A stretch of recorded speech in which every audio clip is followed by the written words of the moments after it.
इस पड़ोस युवा सांसद कार्यक्रम का जो हमारे मुख्य अतिथि हमारे बिहार के जो मुखिया है, उद्देश्य है जो युवाओं को सचेत करना है, पार्लियामेंट में कैसा डिस्कशन होता है और किस विषय पर डिस्कशन होता है, पर्टिकुलरली देश को आगे लेने के लिए, देश को विकसित बनाने के लिए कैसे कार्यक्रम होती है, क्या क्या कार्यक्रम है।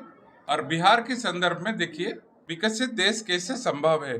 बिहार का लगभग 50% महिला अशिक्षित है, लगभग 30% अभी भी पॉवर्टी लाइन का नीचे है, मल्टी डायमेंशनल पॉवर्टी। और क्या विकसित देश का बारे में हम बात कर पाएंगे इसको लेकर? तो मूलभूत समस्या क्या है उसका उत्तर हम ढूंढेंगे आज।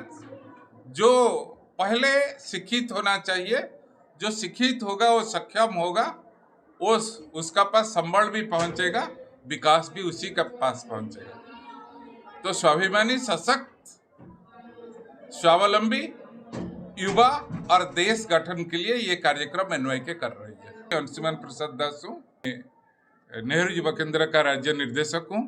युवा कार्यक्रम खेल मंत्रालय भारत सरकार के द्वारा नेहरू युवा केंद्र मधुबनी के तत्वाधान में जिला स्तरीय पड़ोस युवा सांसद कार्यक्रम का जो आयोजन किया गया है, जिसमें हमारे सभी 21 प्रखंडों से जो हमारे युवा क्लब, महिला मंडल के सक्रिय सदस्य हैं, उन लोगों को हम लोगों ने इस कार्यक्रम में प्रतिभागी के रूप में बुलाए हैं। इस कार्यक्रम का मेन उद्देश्य यह है कि सर, हमारे जो ग्रामीण स्तर पर जो मूलभूत समस्याएं हैं, रोड, पानी, बिजली, स्वास्थ्य, शिक्षा और भी जो समस्याएं हैं सर, उन समस्याओं पर जो है हम युवाओं के द्वारा एक मॉक पार्लियामेंट लगाकर उसमें जो है युवाओं ने अपनी अपनी समस्याओं को वहां पर जो है रखते हैं और उस पर निदान के लिए फिर हम लोगों ने जो है इसको आगे के लिए उसको आगे बढ़ाते हैं। और साथ ही साथ यह जानना चाह रहे हैं कि सर, आज हमारे जो माननीय प्रधानमंत्री जी जो 2047 तक विकसित भारत